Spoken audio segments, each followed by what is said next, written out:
Yes, good evening and welcome to the program tonight.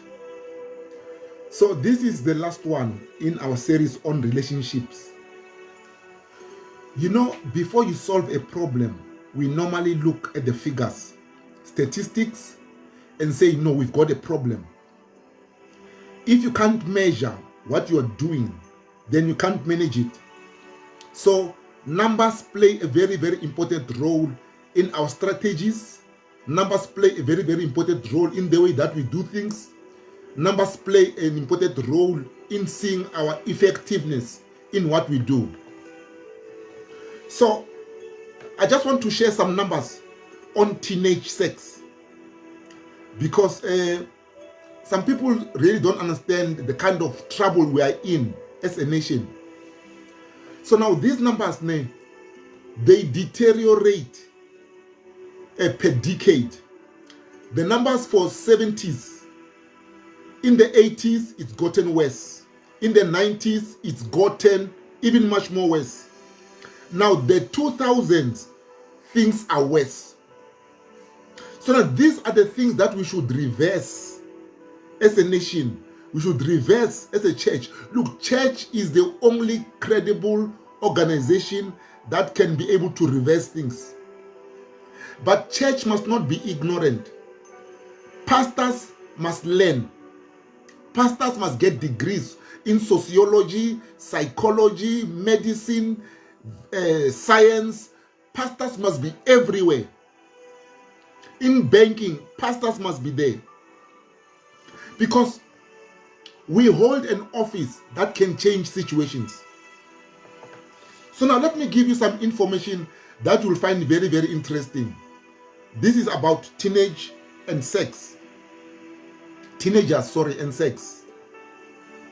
So now I want to speak about the information. Where do teenagers get information about this subject? 37%. This is a research that was done in the 80s, right? So nothing was done in the 90s because we had a new government, and the new government didn't focus on all those things. At the 2000s, no information is kept. So now the information that you can do your own research will be valid. So now I do my own research there and there, but then I never compile it into a scientific kind of report. So now this is based on the information of the 70s and the 80s. And then in the 80s, it got worse from the 70s. So now it says 37% of teenagers get information about sex from friends. That's a huge number. Now it says only 20% got information from their parents. So now their parents don't talk about the subject. Parents don't talk about the subject at all. So remember, in the 80s, it got worse. So now in the 80s, about 15% got information from their parents. Their parents rely on social media to pass on information to their kids. So our children are not educated when it comes to these things. Now 18% got information from entertainment and social media. So now we know that social media, it has gotten worse. About 25 to 35% they get information on social media. I mean, TikTok is explicit. Facebook, it's explicit. Whatever they use. X is worse. X is Twitter. It's worse. So now, 15% got information from school. And guess what about church? 0.0% something, 0.000 number percent come from church. The church does not talk about teenage sex. The church does not. Even in youth meetings, church does not focus on these numbers. And it's so sad. It is so sad that the church is not addressing these things. Remember, the church is the only credible organization. Only.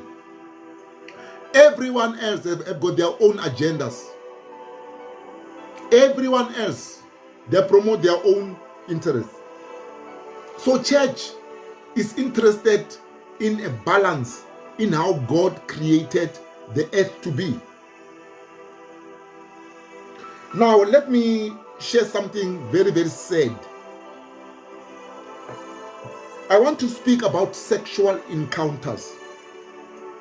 How many people, young girls, have slept with? It is so sad. It is so sad. About 15% they've slept with 5 or more partners. Isn't that sad? 15% they've slept with 5 or more. And counting. Because they don't see any problem. So how do we expect someone like that to have a stable family? How do we expect somebody like that not to get sick along the way? Let me continue.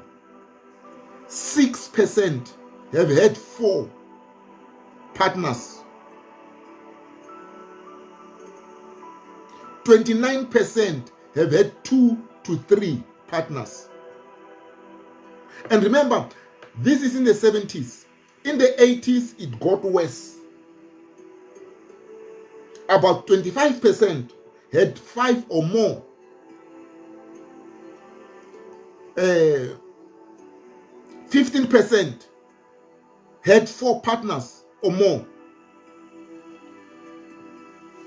So now, 61% of teenagers have experienced multiple partners. Isn't that bad? 61% have experienced multiple partners. And the world is happy.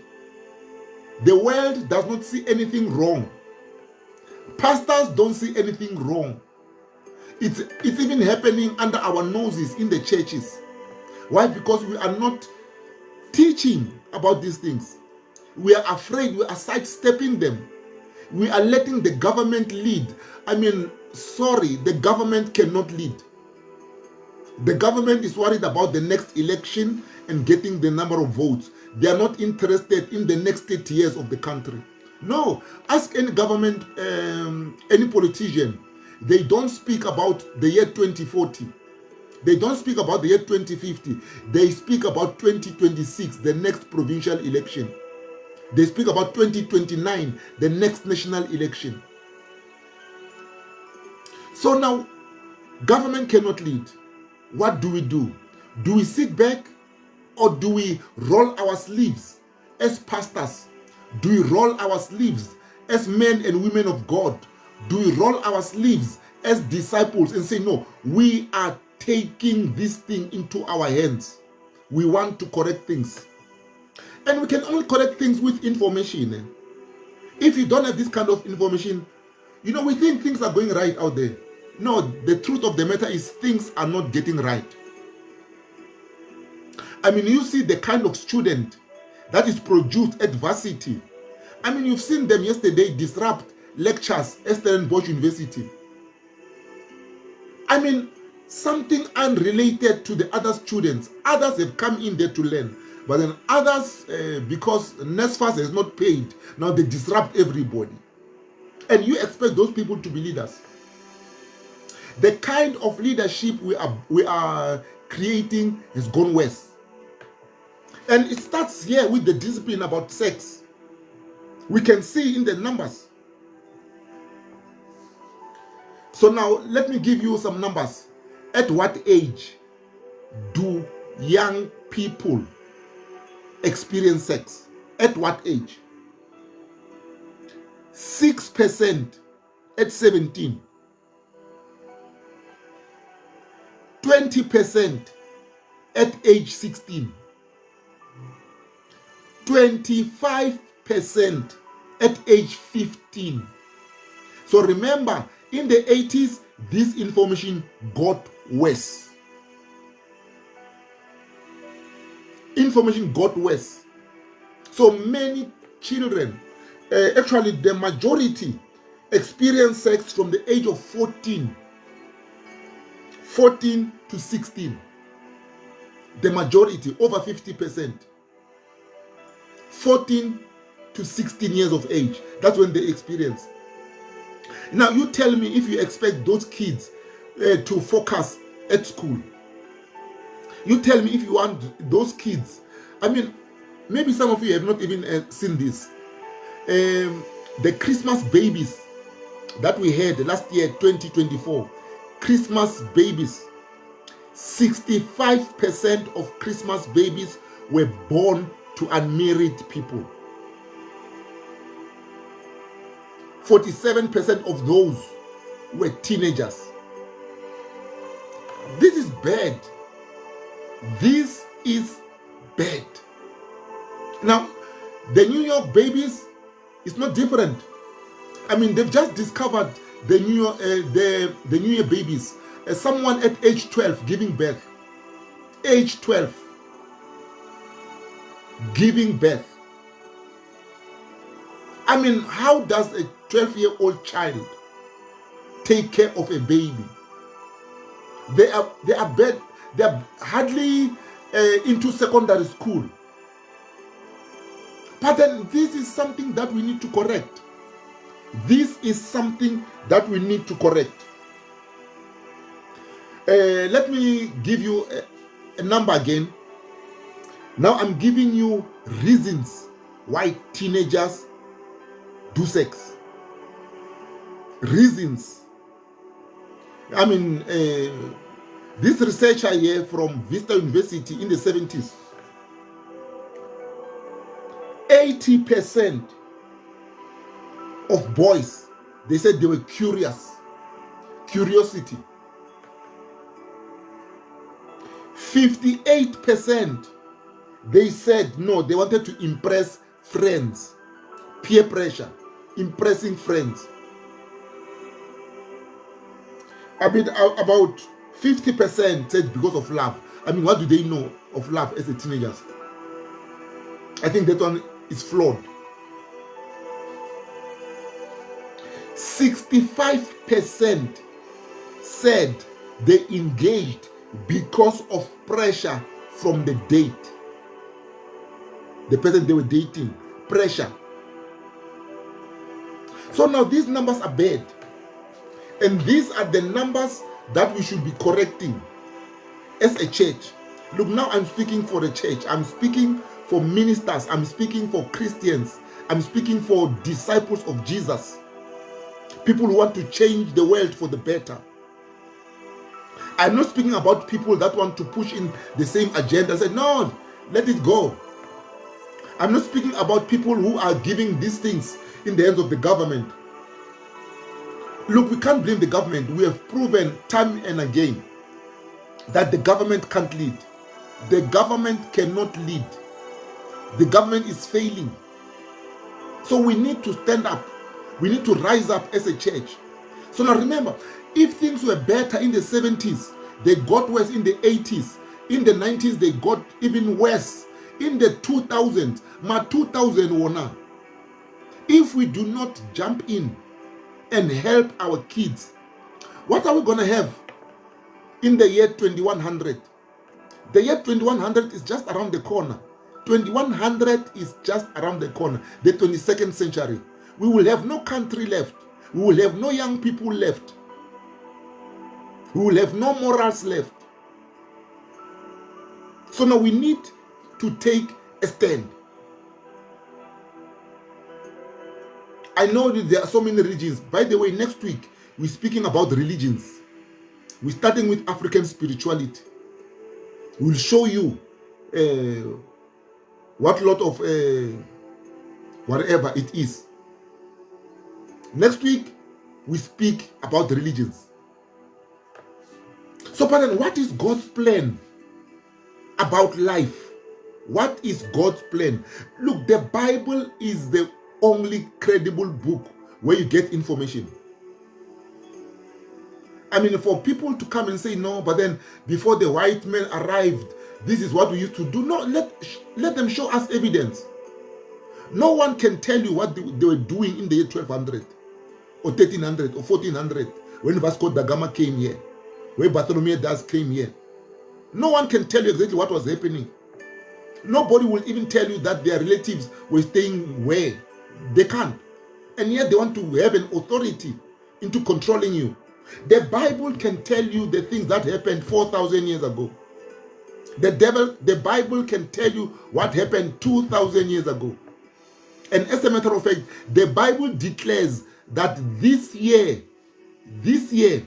2025, it is 2025 years after Christ. The Bible tells you that you are living in the year 2025. What does African religion tell you about the dates? 0. And yet they expect you to believe them. Where are their references? They are beginning to put things together now. But anyway, we are not into religions today. But I'm just stating that we as Christians, we've got the power. We as Christians, we've got the information. We as Christians, we should take our country back and lead it in the path of righteousness. We need to lead our country in the way that God intended. Why did God intend? Let's go back to Genesis. God created man and a woman. God created man and a woman. I mean, we know that before the fall, men were supposed to live forever. But then after the fall, men got children. I mean, all of Adam's children were born after the fall. So now,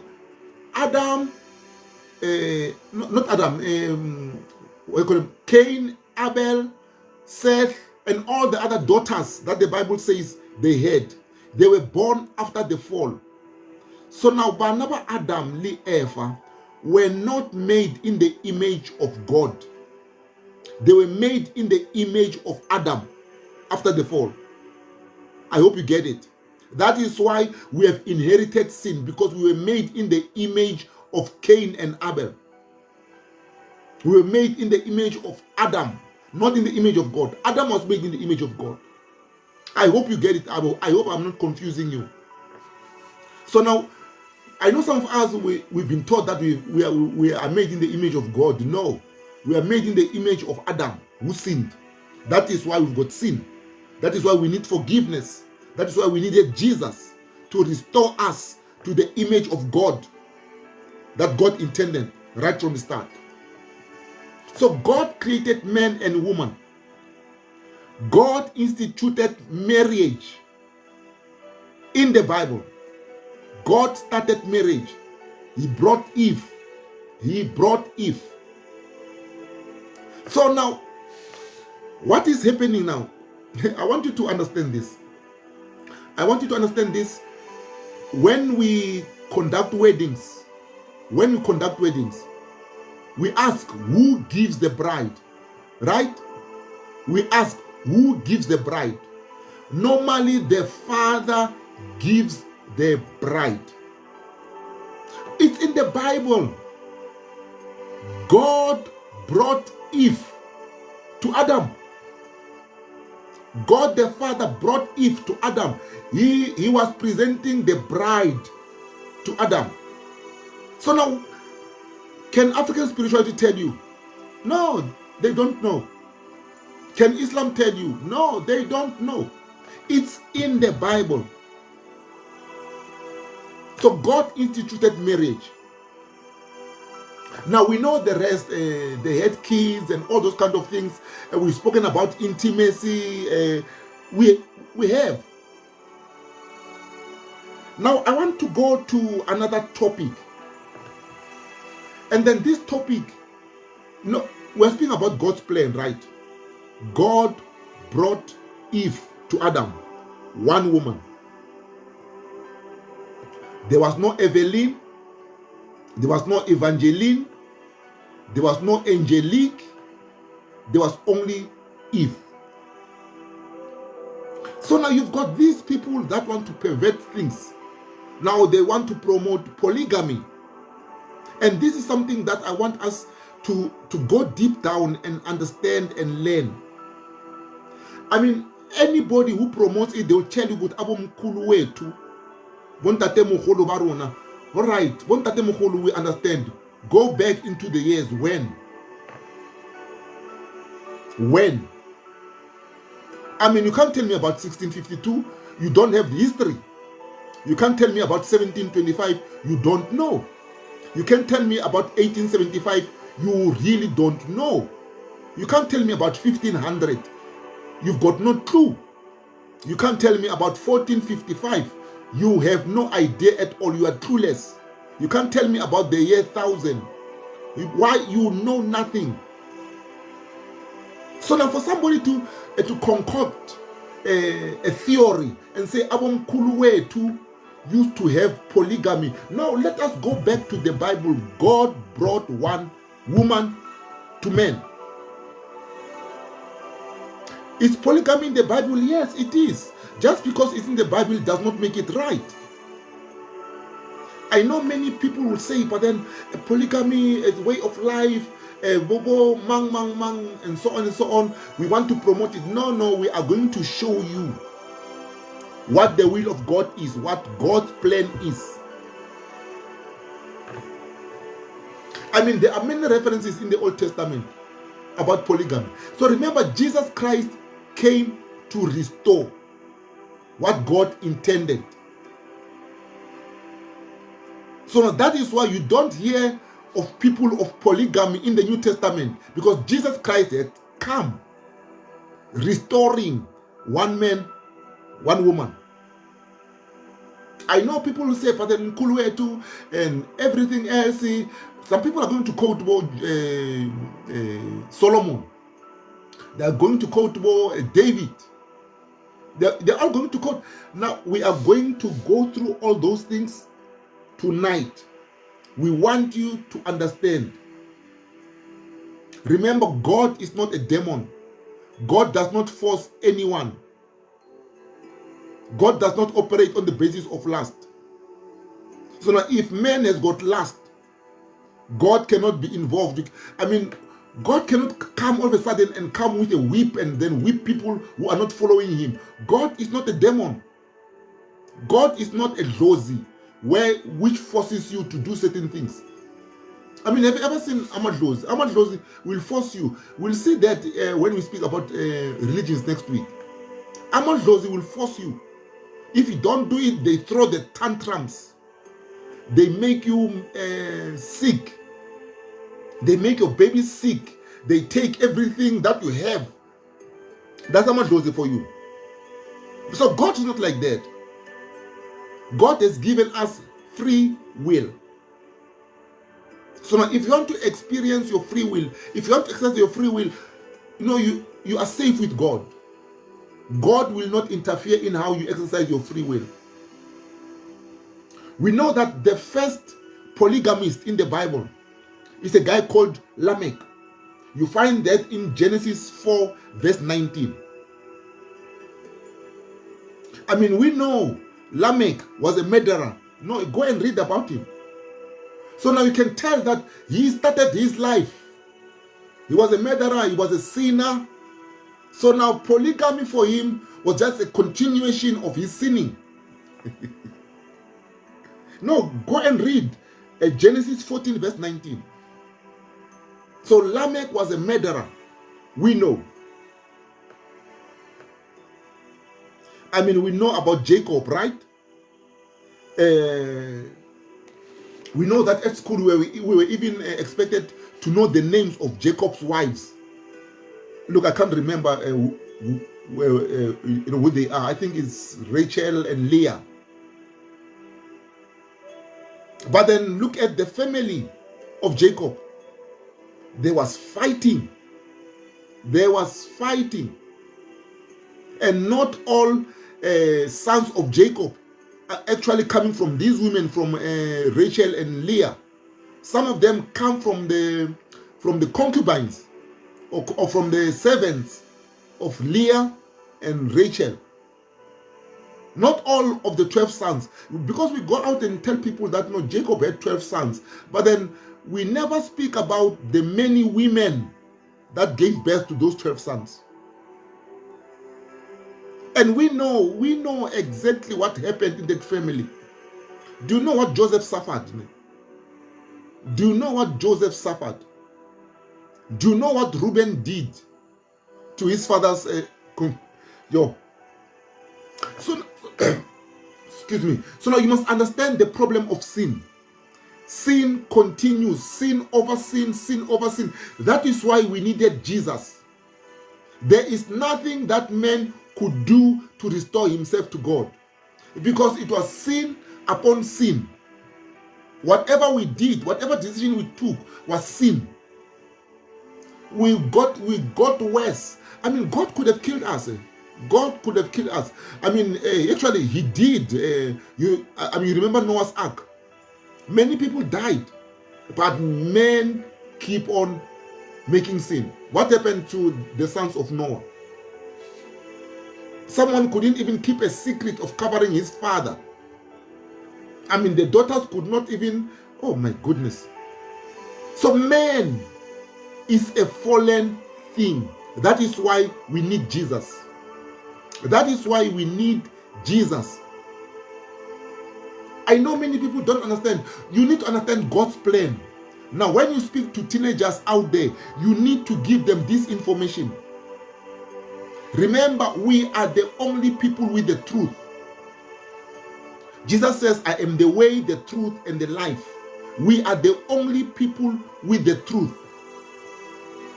So now, since we are the only people with the truth, we've got to tell the truth, because our truth will set us free. Our truth will take us to the next level. I mean, we know in the Bible we've had guys like Elkanah, who had two wives, Peninnah and Hannah. There was trouble in that family. There was trouble in that family.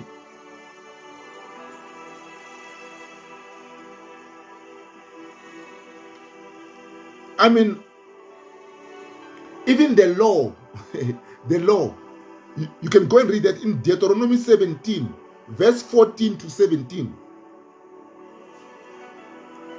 The law forbids a king to have several wives. No, it's in the Bible. The law forbids the king to have several wives. Go and read it, Deuteronomy 17, verse 14 to 17. No, many people don't quote these things. Now they come and tell you, they say they want to bring African spirituality. They want to promote polygamy and do all those kind of things. No, man. We need order. We need order.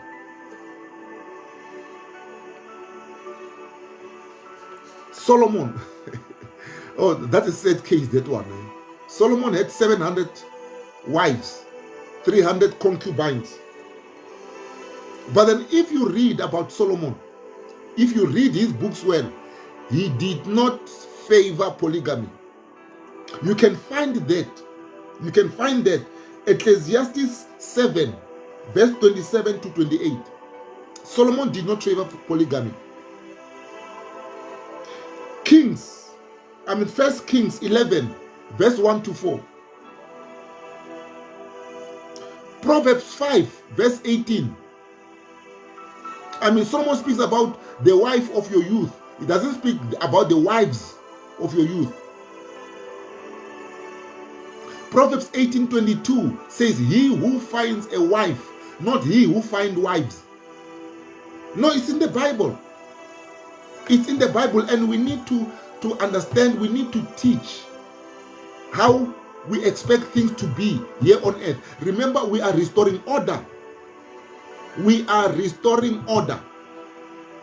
So some people will say, but then it's in the Bible. Just because it's in the Bible does not mean that you need to practice it.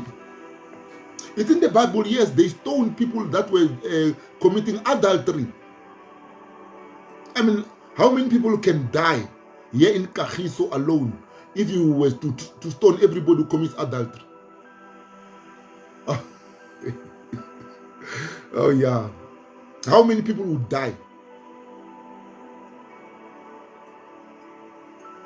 So now it is important that we understand these things about creation. So now that we have established that one man, one woman, we know that sex was introduced by God. What is the purpose of sexual intimacy? What is the purpose? I'm going to give you 6 reasons. 6 reasons. Why did God introduce this here on earth? Number 1 is for procreation. Let me tell you something. If you want to destroy a nation,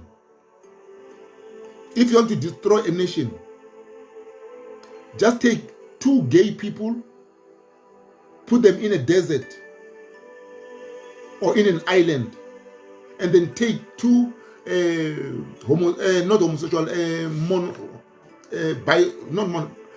people that believe in one man, one woman.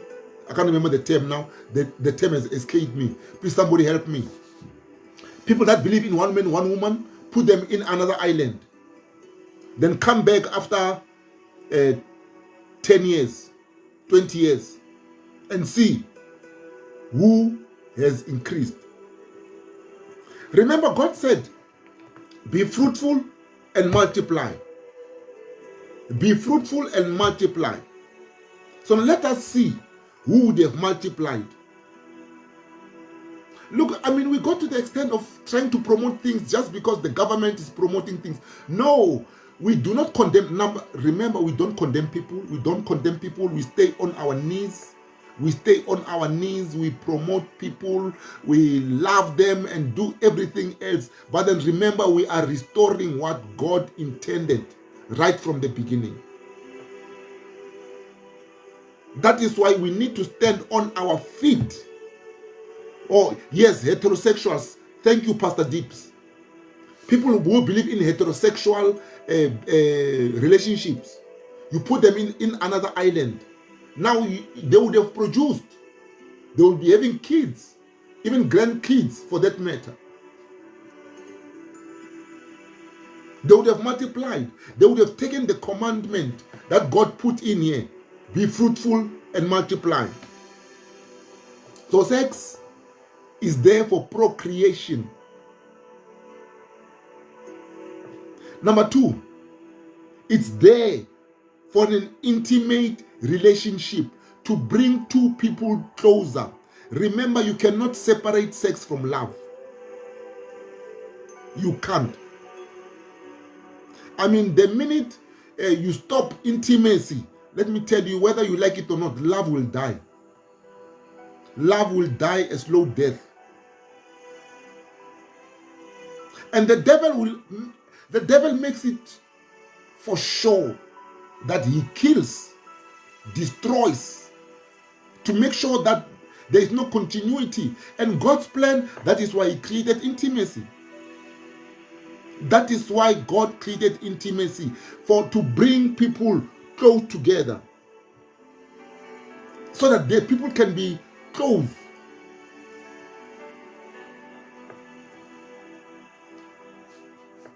Remember that sex is a resource. God has given us this resource to use. Did you know that it's a resource to take away minds, to take away your mind from the harsh realities of the world? So remember, any gift from God is a perfect gift. So now, when you are at that level, your mind goes away from the harsh realities of life.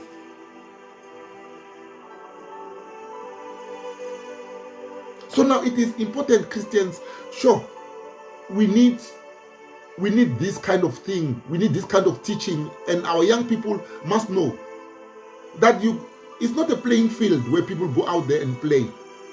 No. Another one. Like I said, you cannot separate sex from love, right? And next, it shows a commitment.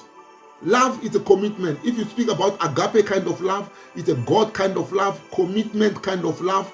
You love irrespective. It's a universal kind of love. It stimulates love.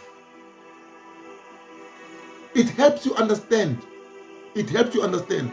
That is why cheating is wrong.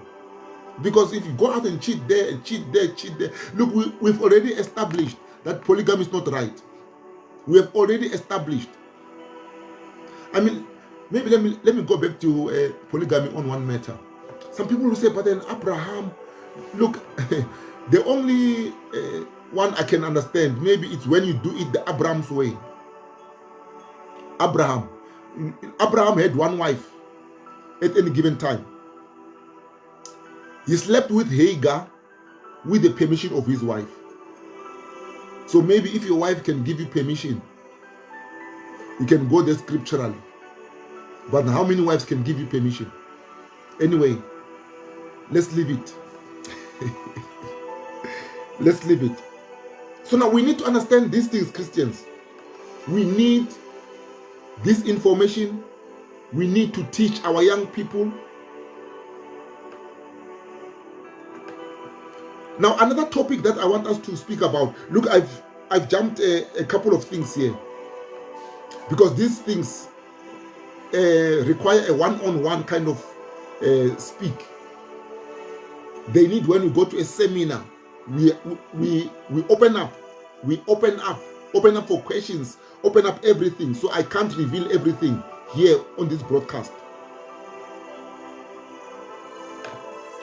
So now, since God's plan about creation, He created man and a woman.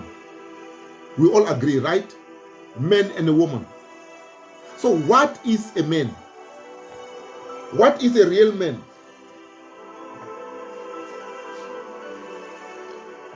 Is any male a man?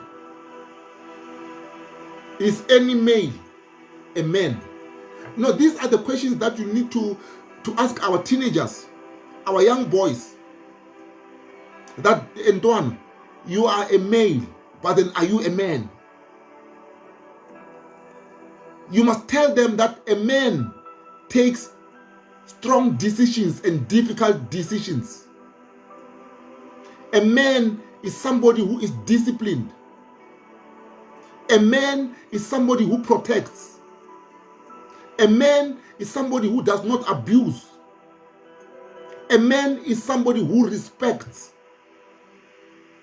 So now, our young people need to know those things. I mean, if we can be able to teach our young men that, we will not have GBV. I mean, you cannot go to the government and expect the government to stop GBV. No. We need to go to the young people and teach them. What is a man? A man is not a bodybuilder. A man is not somebody with muscles, with biceps and triceps. A man is somebody who is able to take difficult decisions, to provide, to be there all the time. And then what is a woman? What is a wife? I mean, we've got problems with some wives who want to be men, who want to be on the driver's seat. They want to be on the driver's seat. You cannot be on the driver's seat. Let me tell you, if you are a wife, you want to be on the driver's seat, that is the beginning of the end of your marriage. As long as you want to drive, forget it. As long as you want to drive, forget it. And you must be in a position Look, unfortunately, I cannot speak everything here, as I said. But then you need to be very, very careful. I mean, the Bible speaks about wives submitting. It doesn't say submit to an educated man, or to a man that has got money, or to a man that has got power, or submit. No. It says submit. As long as it's your man, you must submit. But you've got these women, they don't want to. And they want to come to church and pray. And then you waste God's time by praying for something that you should be practicing. I mean, we need to teach men to be the head, to love. We need to teach men. Look, we need to go to our young people and teach them. Look, the result of our teaching, the benefits of our teaching may be realized after 5, 10, 15 years. It's not for now. That is why life is not about short-term thinking. Life is not about feeding your stomach. You are hungry, you feed your stomach now. Why? Because you want to be filled. No. So some of the things that we're teaching as a church must be long-lasting, must be long-term. We won't get it right all the time, but we need to adopt a strategy. We need to adopt this strategy where we go out there to teach. So we live in a world, Bazalwane. We've spoken about how people get information, social media, friends, parents that are hardly involved, and so on and so on, peer pressure and everything else. How do we expect to get the nation right? We need to get the nation right by going back to the word of God. We need to teach people what men is all about. Young men, they need to know. I mean, we need to go back and restore, Bazalwane. Restore. When you see a pregnant woman, you give them a seat in the bus. We need to go back to that. And we can only go back there when we start with our teenagers, with our young people, and teach them from there. Look, I remember my son was about 2 years old, 3 years old. I was driving with him. Then I would pass a red light. He would shout at me, "Dad, why did you pass the red light? Why did you pass the red light?" You see, they know the right thing. You've taught them, they know. So now if you continue consistently doing the right thing, the upcoming generation will know. The upcoming generation will know.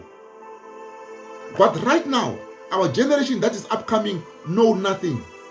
The church is not involved. The pastors are not involved. Church elders are not involved.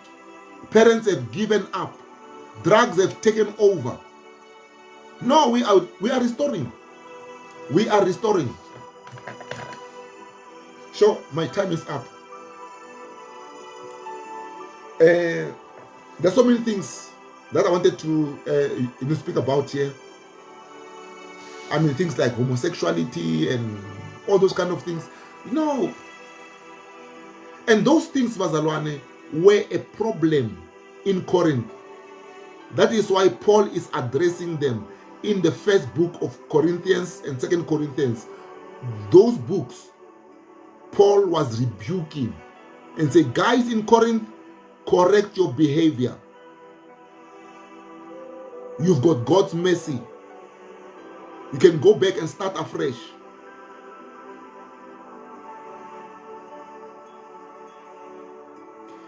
Anyway, my time is up, guys. We shall meet next week. Next week, we're speaking about the religions. I expect people to understand these things. People must know why you believe in Jesus. You must know why Jesus is the way, the truth, and the life. You must know the benefits of being a Christian. Thank you very much. Thank you for joining me. Yeah, we shall meet on Monday, 6:15. Good night.